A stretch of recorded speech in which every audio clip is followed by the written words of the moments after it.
Alright, so it's been a little while.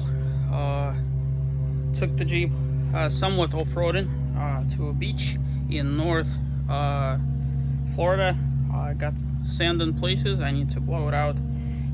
But today, as you see, I'm actually doing somewhat of a test because I'm at the point where I've more or less finished all of this.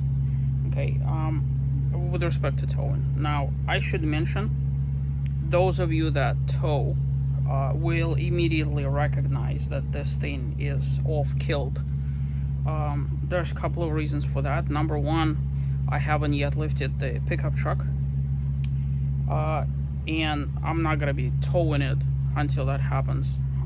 But even if it doesn't on a level plane, they're actually within the 3 inches rule. The way it's going to be at the end of the day is once I lift it, it's going to be lifted by 6 inches, which means that it's going to be on the higher end of the 3-inch rule.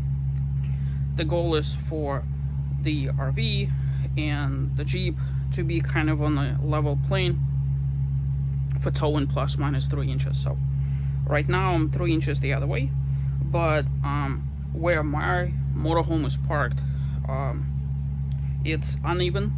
Where the pickup truck is right now is actually on a slope. That's why it looks so much worse. So just to kind of get you the skinny on this thing, this is going to be the breakaway switch. This is basically in case shit hits the fan, this pulls a pin, and then there's a thingamajig inside the pickup truck that basically engages the brake and all that stuff. But before any of that happens, there's obviously tow bars. This is Black Hawk 2 all-terrain, 10,000 pounds, non-binding, which is really cool because in case I ever have issues with it. Another thing that I've done is because I have the aftermarket bumper with the D-rings and everything like that, I had to order a custom piece from eTrailer, which took forever.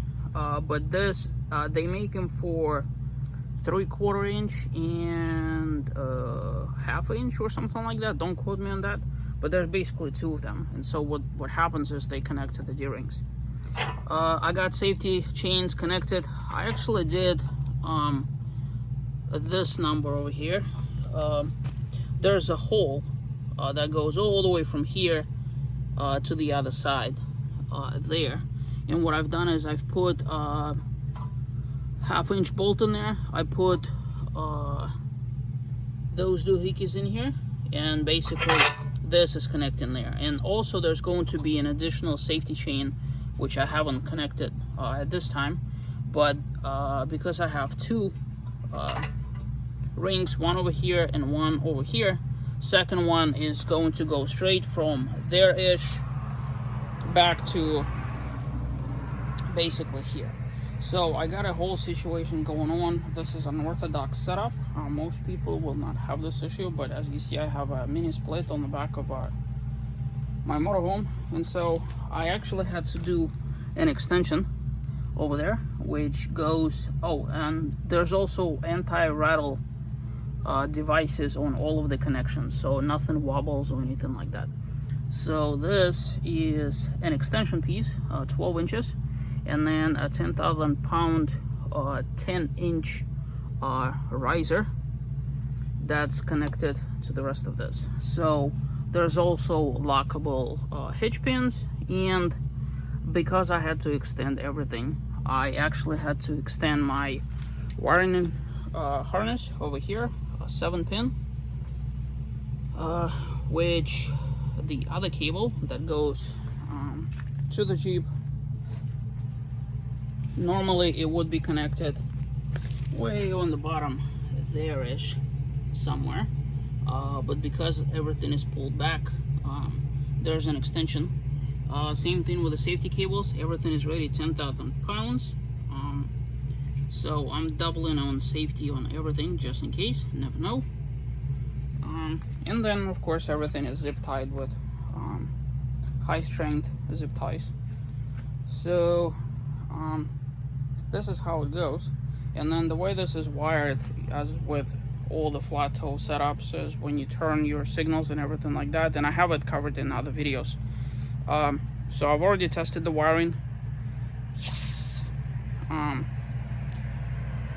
That's good. I do have to make a couple of tweaks, and that's the reason why I'm here setting this up.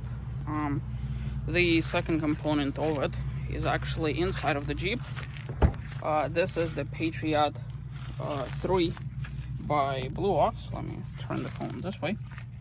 So in previous videos, I talked about putting in safety breakaway cable and also separate outlet that's wired to the battery.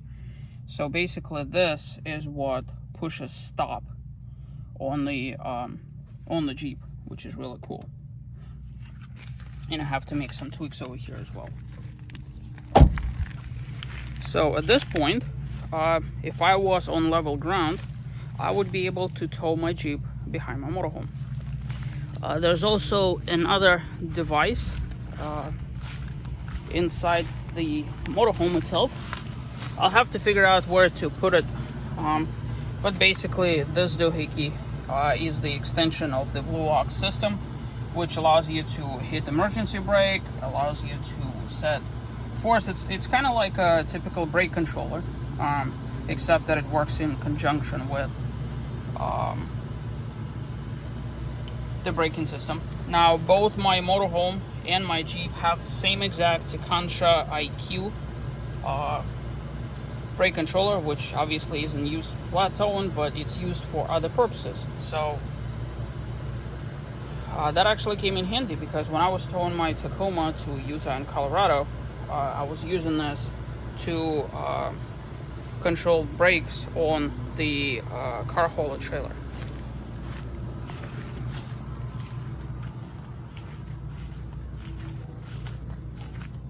Alright, let me see what else. So another thing, obviously, once this is in tow mode, I'm gonna have to get my winch higher, but that's no big deal. As a matter of fact, I actually had a crazy idea of potentially, don't quote me on that, actually putting a winch as an additional safety device somewhere here. More than likely I'm not gonna do that because everything is going to turn and go places and stuff, but that's a thought. But either way, I'm gonna have to get it off the ground, because removing the shackles, obviously I have to do something with the rest of this. And the entire thing, the cable I have in my house, it will actually go from here, which is the breakaway switch, back to the motorhome area. So entire thing takes just like literally 1 minute to set up. I mean, this thing is just wicked fast and wicked cool. I've always wanted to have one, but because I had a Toyota Tacoma, obviously I couldn't do that. So, but at least this part of the process has finished. Happy about that. And now just waiting for the rest of the bits and pieces to arrive.